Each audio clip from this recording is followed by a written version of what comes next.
¿Qué ha habido? Gracias por estar por acá de nuevo. Esta es la segunda parte del episodio con Ricardo Uribe. Al final sí fue de dos partes, lo siento. Al principio dije que quizá iba a ser una sola. Pero bueno, si no has escuchado la primera parte, pasa por allá primero para escuchar el contexto y cómo empezó la plática y entender un poquito mejor de lo que estamos platicando.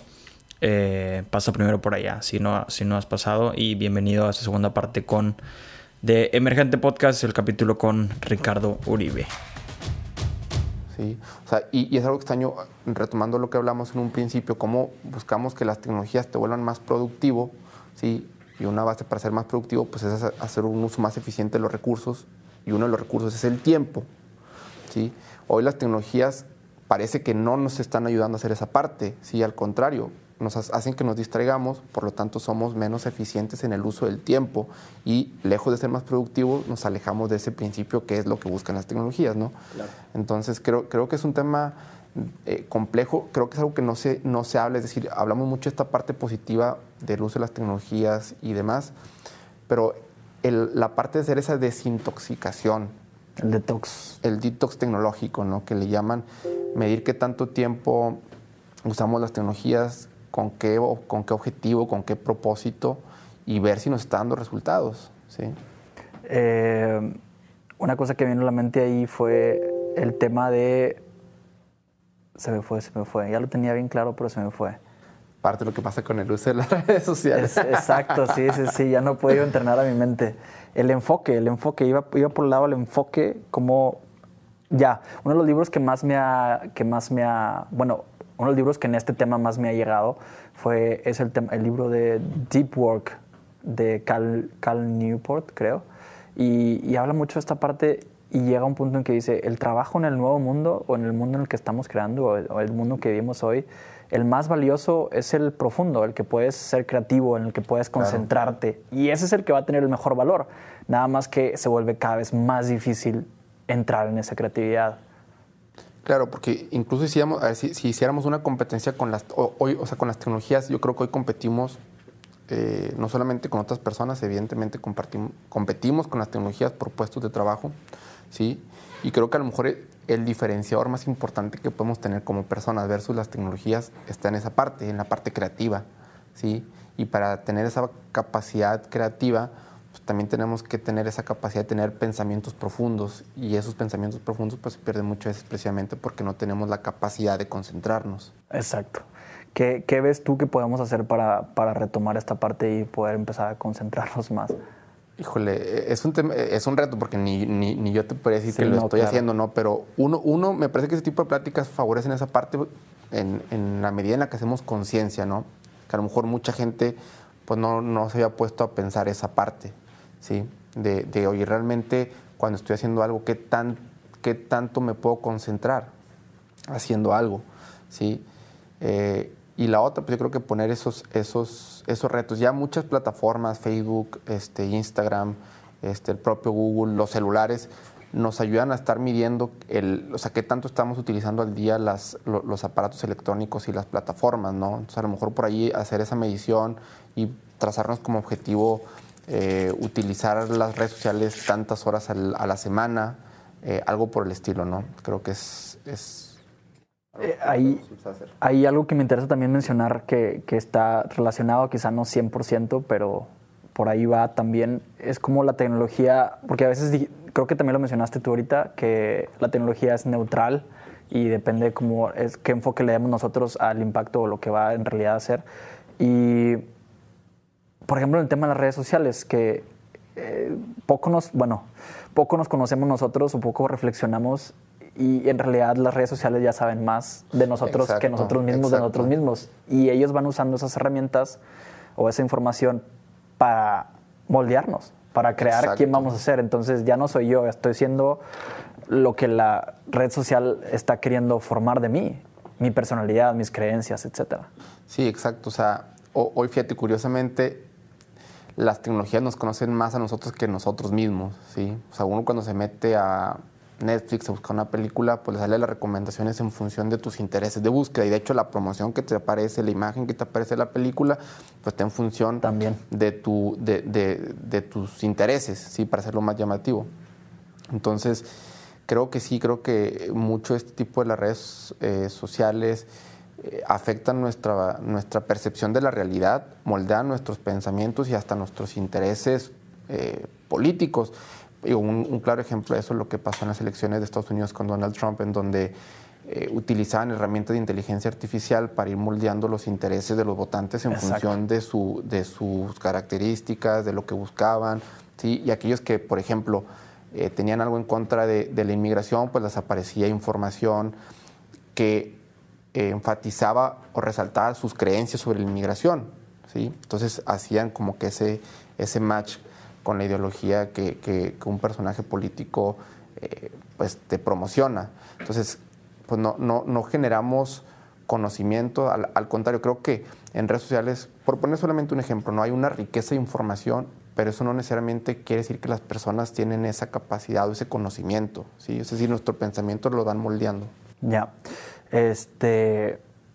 Ahorita dijiste, no dijiste, ahorita lo platicamos antes, el tema de los datos, porque también las redes sociales, como cualquier otra herramienta ahorita tecnológica, está generando muchos datos, mucha información. Y algo que me llama la atención, que también Yuval Noah Harari en el libro de Homo Deus habla muchísimo de cómo venimos de ser humanistas, donde el ser humano está sobre todo, los derechos humanos, etcétera, y vamos a esta parte de datismo, donde los datos son todo. Si los datos nos arrojan esto, entonces eso es lo que debemos hacer. No importa o poco importan otras cosas. Pero al mismo tiempo, como lo platicamos o te mencionaba, los datos son interpretados por nosotros mismos.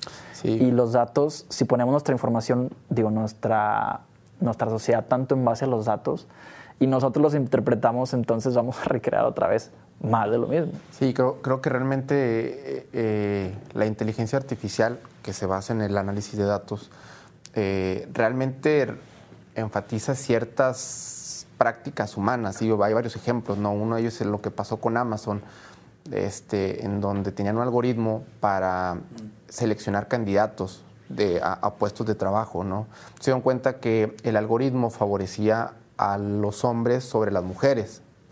Y cuando hacen un análisis de por qué pasaba esto, pues se dieron cuenta que realmente la mayoría de puestos eran ocupados por hombres dentro de sus organizaciones. O sea, hicieron un análisis histórico, creo que de los datos de 10 años, y se dieron cuenta que el algoritmo aprendió lo que las personas en el mundo físico realizaban. Exacto, nunca le programaron que contratara más hombres, simplemente tendió a eso por la información que estaba absorbiendo. Exactamente, o sea, el algoritmo de Amazon lo que hizo fue replicar el comportamiento de las personas, ¿sí? Y hay varios ejemplos de esta parte. Creo que Tinder, por ejemplo, también tiene un tema bien interesante en esa parte, porque antes, no sé ahorita cómo funciona bien, pero antes hacía ese match con las personas con base en tus características. Hay de hecho un documental muy interesante sobre esa parte. O sea, hacía un análisis de tus rasgos físicos, definía estándares de belleza y en ese sentido te hacía el match con personas que cumplían con tu misma característica, ¿sí? Hay varios ejemplos sobre esa parte. Algo también que pasaba, por ejemplo, en Estados Unidos, utilizaban un algoritmo judicial que se llama Compass, si mal no recuerdo. De hecho, también hay un estudio muy interesante del MIT sobre esa parte, en donde los jueces utilizaban este algoritmo para definir o para interpretar qué tanto riesgo tenía una persona que estaba llevando un proceso de volver a incidir en un crimen, ¿sí? Y en ese sentido, pues ellos determinaban si la persona podía llevar o no ese proceso en libertad, ¿sí?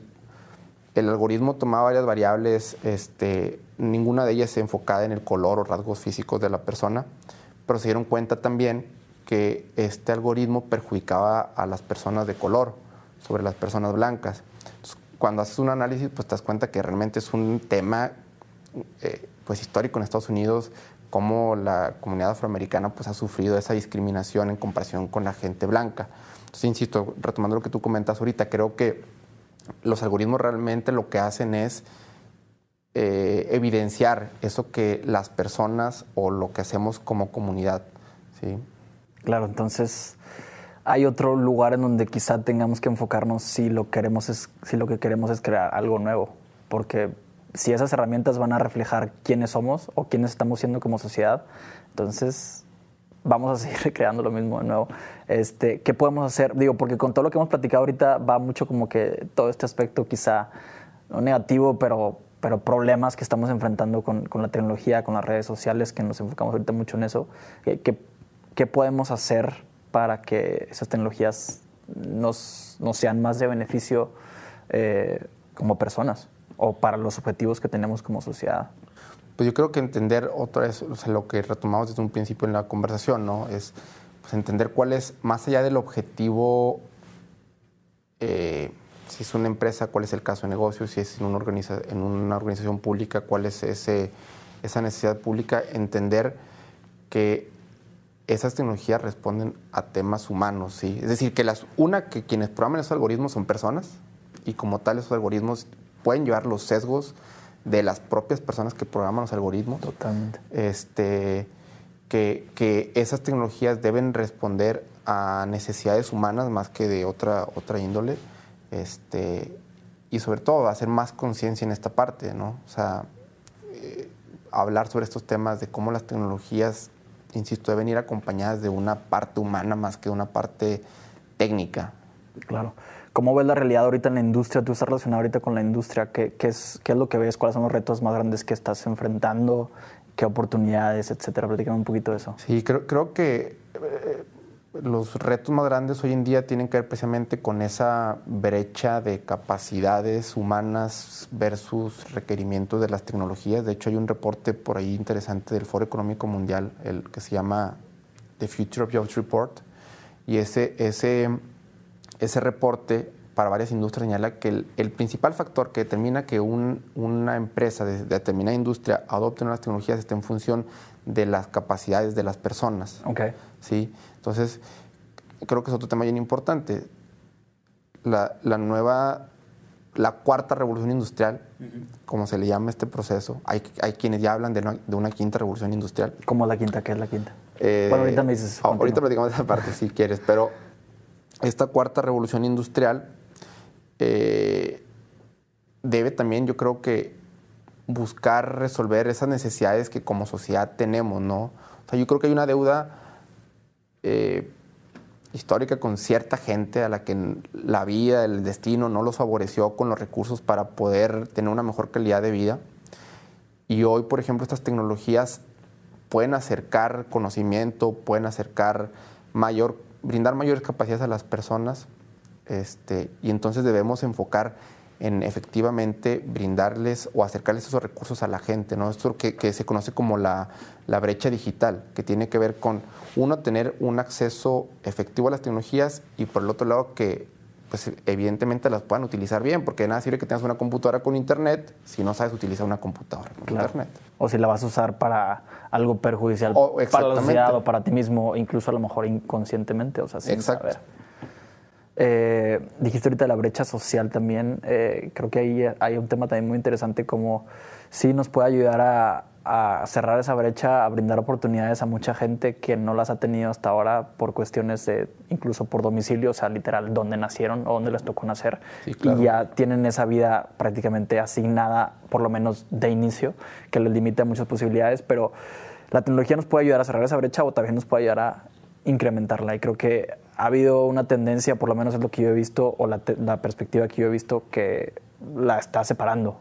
Está creando una brecha a lo mejor un poquito más grande, no sé cuál sea tu punto de vista, entre la gente que tiene acceso a esas tecnologías y la gente que no tiene acceso. Y a lo mejor los que no tienen acceso se van a ir quedando cada vez más atrás si no le ponemos atención a esa parte. Sí, claro. O sea, si no... ese concepto le llaman movilidad social. Okay. Y la movilidad social tiene que ver con la capacidad de las personas de moverse, ya sea positivo o negativamente, entre clases sociales, ¿sí? Entonces, hoy las tecnologías pueden, por ejemplo, alguien que nació en una comunidad rural, alejada de las escuelas que se encuentran en una ciudad, puede acercarle maestros, puede acercarle ciertos conocimientos, ciertas capacidades que él puede emplear en su comunidad o en algún otro lugar. O sea, hoy, por ejemplo, una persona, si nos vamos a un extremo de una comunidad alejada de Oaxaca, podría fácilmente estar estudiando en Harvard a través del uso de estas herramientas, ¿sí? Entonces, la idea es cómo le acercamos a esta gente estas soluciones y que mediante el uso de las tecnologías puedan efectivamente aspirar a una mejor calidad de vida. Es un tema también muy interesante, como dijiste ahorita, también tiene que ir de la mano con la educación. Entonces, balancear esas dos partes, llevar la tecnología y al mismo tiempo una mejor educación para que sepan usar esas herramientas. Dijiste ahorita la 5T, digo, la quinta transformación. ¿Qué significa eso? Nunca lo había escuchado yo todavía. En general, hablan de la quinta revolución industrial. Todo esto enfocado evidentemente en el uso de las nuevas tecnologías. Yo creo que seguimos en una cuarta revolución industrial, precisamente porque hay gente que todavía no tiene acceso a esas tecnologías de la cuarta revolución industrial. Creo que apenas estamos viviendo estos procesos, pero lo que sí es un hecho es que los cambios se van dando cada vez más rápido. O sea, por ejemplo, cuando hablamos de la primera revolución industrial, allá por los años de 1720, a la segunda revolución industrial estamos hablando de un cambio de 100 años. La segunda revolución industrial ha sido más o menos en 1820, 1830. Cada vez los lapsos de tiempo para un cambio grande es más corto. Cada vez los lapsos de la evolución de las herramientas digitales, perdón, de las tecnologías, pues van dando cambios cada vez más rápidos. ¿Sí? Y hoy a lo mejor la quinta revolución industrial lo podremos estar viendo en 10 años, ¿no?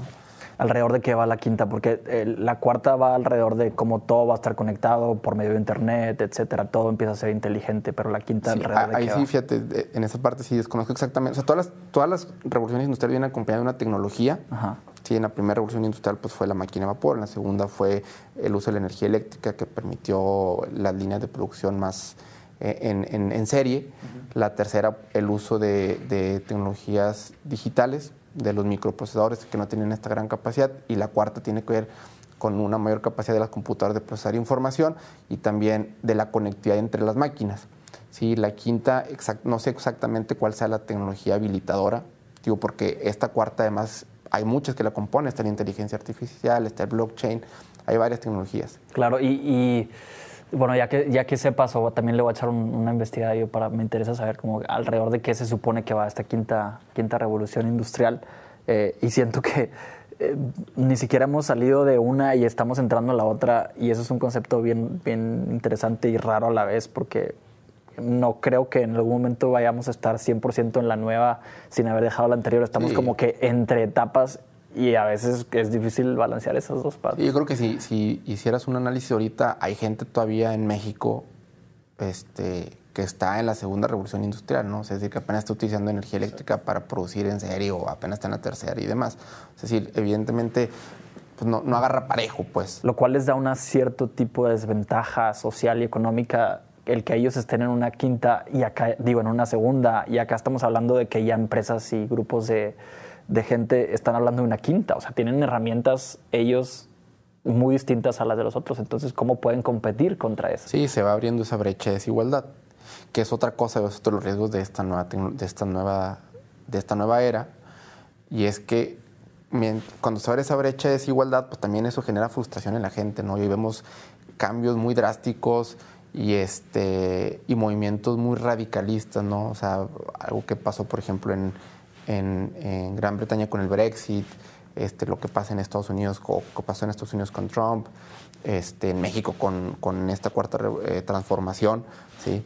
Es decir, tenemos políticos que radicalizan. Que van en contra de lo que ya estaba ahí. Sí, pero porque además yo creo que se atiende a necesidades, o molestia de la gente, ¿no? Sobre todo la gente que no es capaz de estar en esa nueva era de transformación y aprovechar los beneficios. Claro, y eso me recuerda mucho también el tema de cómo todas estas tecnologías van a empezar a dejar a mucha gente sin trabajo, porque una máquina va a poder hacerlo de 5. No sé, quizás salgan trabajos nuevos donde pueda estar la gente, pero eso también implica que la gente aprenda cosas totalmente nuevas. La mayoría de los trabajos que va a haber en 5 o en 10 años van a ser, digo, no los conocemos ahorita, o sea, van a ser completamente nuevos. No podemos ni siquiera hablar de ellos ahorita. Y si la gente se empieza a quedar sin trabajo, si la gente no tiene esa capacidad de adaptarse, lo cual va a ser complicado que lo hagan, entra ese tema de frustración, porque el trabajo no nada más es salario, el trabajo no nada más es tener el dinero para comer, el trabajo también es ese valor, ese sentido de la vida, etcétera. Entonces, ¿ahora para qué estoy yo aquí? Entonces entra esta frustración, me rebelo, ¿para qué? Bla, bla, bla. Genera problemas también. Pero además, fíjate que pasa algo también muy, muy extraño, porque, O sea, una es lo que se espera, es que hay como dos versiones, ¿no? Un tecnooptimismo y un tecnopesimismo, ¿sí? Por un lado, los optimistas dicen que pues esta nueva transformación digital pues va a traer beneficios para la gente, va a resolver algunos problemas que tenemos como sociedad, tema de calentamiento global, entre otras cosas. Y hay un tecnopesimismo que habla de todo lo contrario, ¿no? Que te dice, oye, pues es que no se están creando empleos tan rápido como los que se están destruyendo y entonces va a aumentar la cantidad de personas sin trabajo. Yo creo que para mí la verdad está en un punto medio, ¿sí? Es decir, no podemos radicalizar a lo mejor tanto las ideas, pero insisto otra vez de lo que hablamos desde un principio.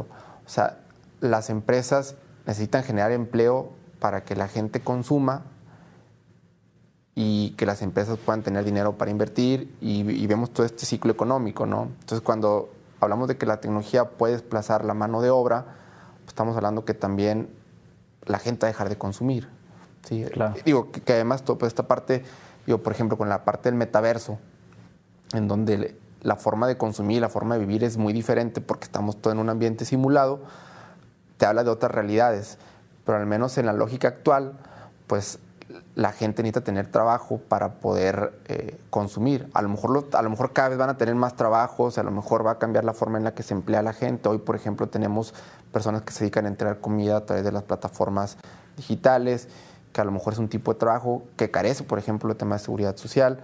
Y entonces vamos viendo otro tipo de necesidades que van también por ahí surgiendo. Y van a seguir saliendo, no tengo la menor duda.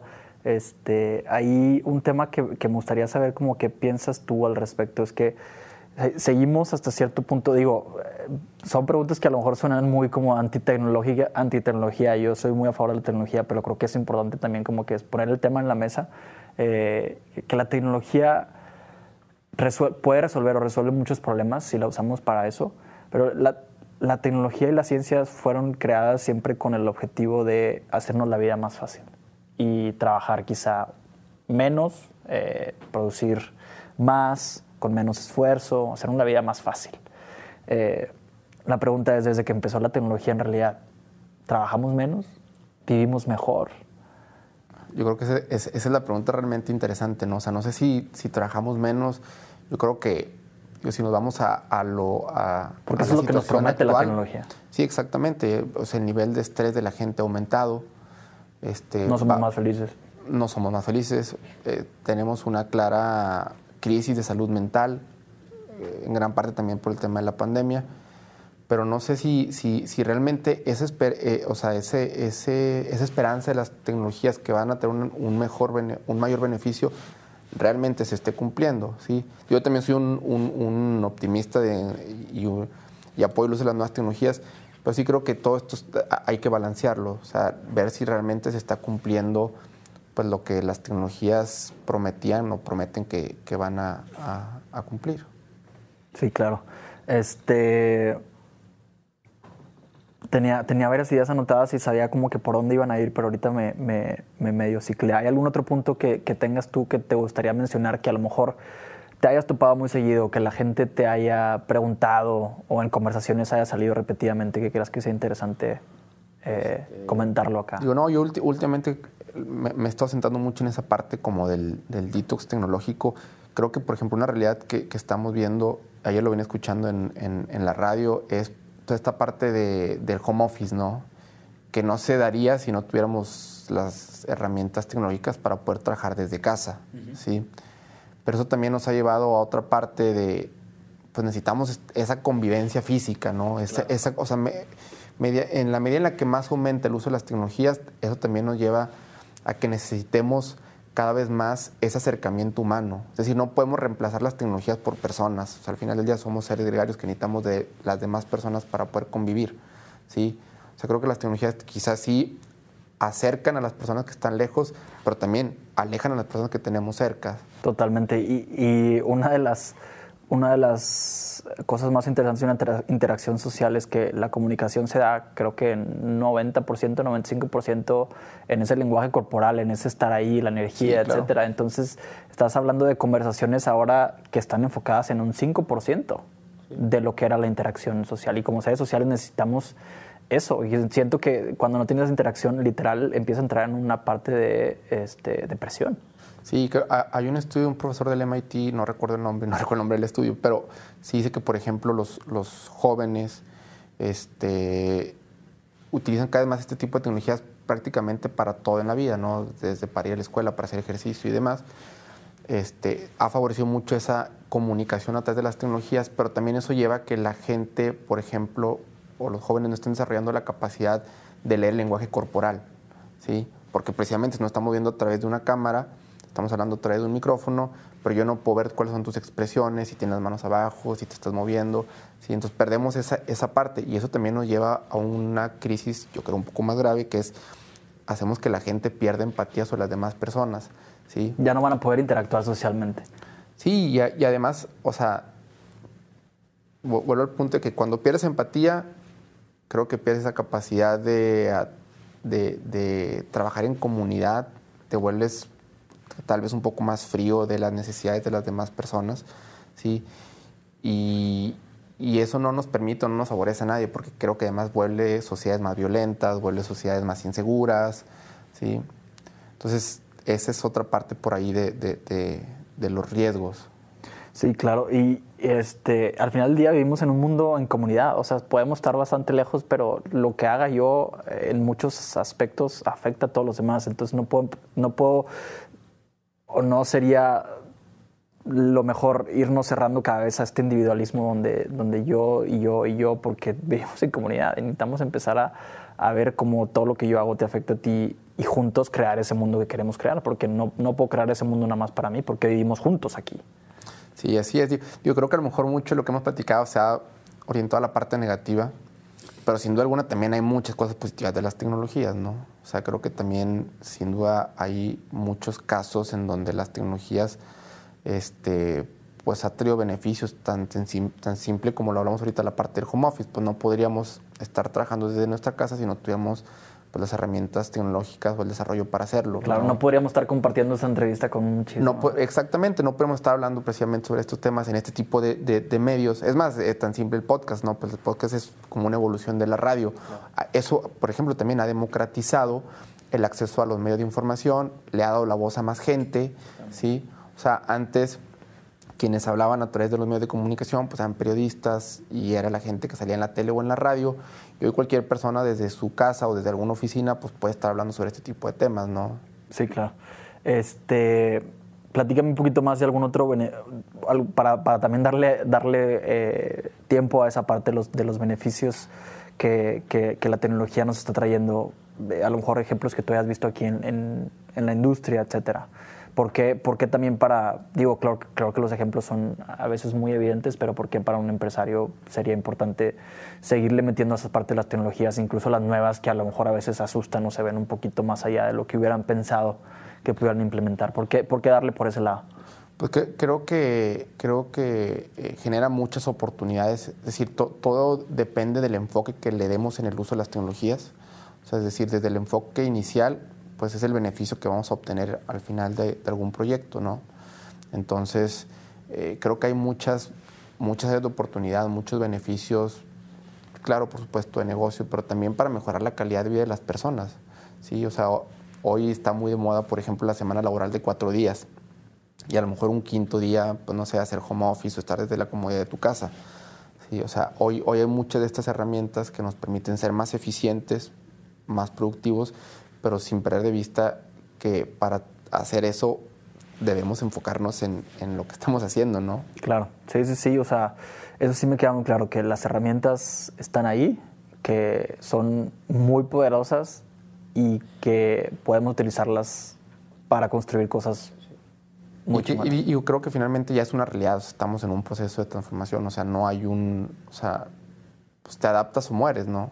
O sea, hoy quien quizá tenga algún negocio y no esté vendiendo en línea, pues está perdiendo alguna oportunidad. Quienes no tienen las herramientas digitales están perdiendo de los beneficios, ¿sí? Yo creo que el llamado sería solamente, o lo que me gustaría como compartirles es también ver ese otro lado, ¿sí? Y también estar hablando de esos temas. O sea, no todo es miel sobre hojuelas y hay una parte que también debemos prestarle atención. ¿A qué te refieres a ver ese otro lado?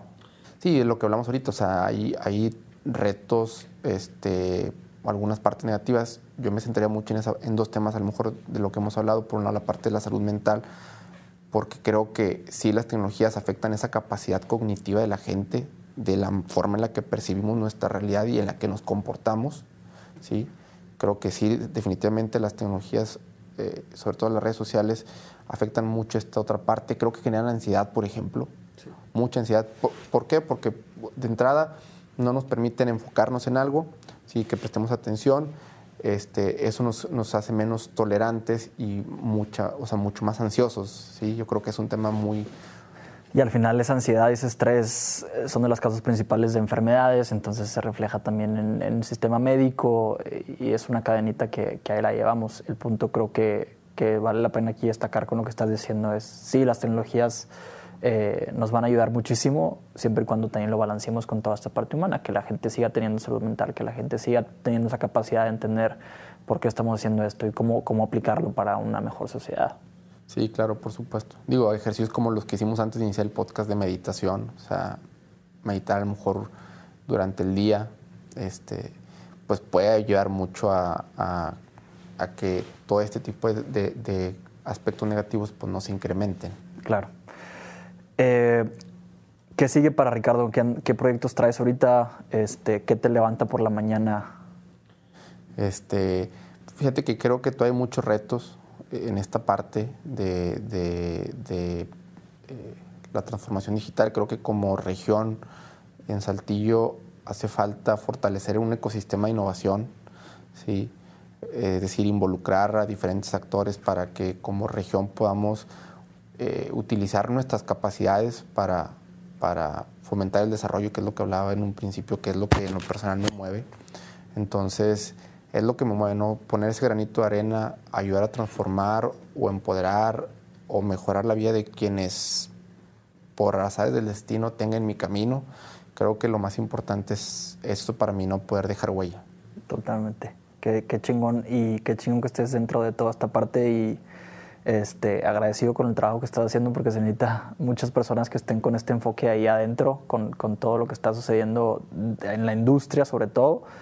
Bueno, en todos lados. Te agradezco que hayas estado por acá unos minutos de tu tiempo, y el tema que vaya saliendo, que a la gente le interesa, lo volvemos a platicar, enfocar, etcétera. ¿Alguna red social, si alguien quiere continuar la conversación contigo, checar lo que andas compartiendo? Sí, yo ahí tengo mi Facebook, Ricardo Uribe González. Twitter casi no utilizo, la verdad. Instagram igual con mi nombre. Con el nombre de Ricardo Uribe. Exacto. Perfecto, Ricardo. Pues muchas gracias y nos vemos la próxima. Muchas gracias a ustedes. Muchas gracias por haber escuchado este capítulo hasta el final. Espero que te haya resonado algo. Lo que te haya resonado, por favor, compártelo, coméntalo aquí abajo. Déjanos saber qué fue lo que más te llamó la atención o qué te gustaría escuchar de nosotros. Dale en suscribir en cualquiera de las plataformas que lo estés escuchando, YouTube, Spotify, para que estés al pendiente de lo que sigamos platicando. Y compártelo. Esto es gratis, es para compartir. Lo comparto contigo y creo que compartirlo con más gente es el regalo que les podemos dar a los demás. Muchísimas gracias y nos vemos la próxima. Auf Wiedersehen. Chao, chao.